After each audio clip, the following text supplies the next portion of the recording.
જય શ્રી કૃષ્ણ, જય કષ્ટભંજન દેવ. આજે હું તમને ઓમકાલેશ્વર મહાદેવ વિશે જણાવીશ, જે 12 જ્યોતિર્લિંગમાંનું એક જ્યોતિર્લિંગ છે. આ જ્યોતિર્લિંગ નર્મદા નદીના કિનારે આવેલું છે, જે ખૂબ જ શાંત જગ્યા છે અને નર્મદાના ખોળે બેઠેલું હોય, વસેલું હોય એવું શિવલિંગ લાગે છે. આ શિવલિંગ છે ને, એનો આકાર ઓમ જેવો છે, તેથી એનું નામ ઓમકારેશ્વર પડ્યું છે. આજે ઓમકારેશ્વર મંદિરના દર્શન કરવા જઈએ ને, ત્યારે ઉપરથી જોઈએ ને તો એ આખું ઓમ જેવો જ આકાર એનો દેખાય છે, એટલે ઓમકારેશ્વર કહેવાય છે. અને એને અડીને જ બાજુમાં મમલેશ્વર નામનું જ્યોતિર્લિંગ આવેલું છે.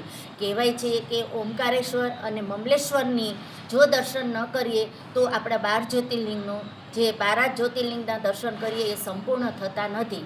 માણસો મહાકાલેશ્વર આવે છે ને, ત્યારે અચૂક ઓમકાલેશ્વર અને મમલેશ્વર દર્શન કરવા ખાસ જાય છે.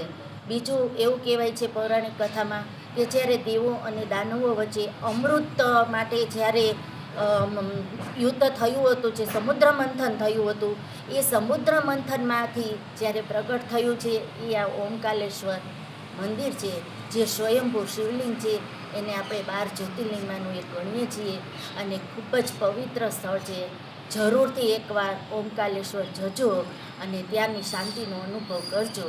જય શ્રી કૃષ્ણ.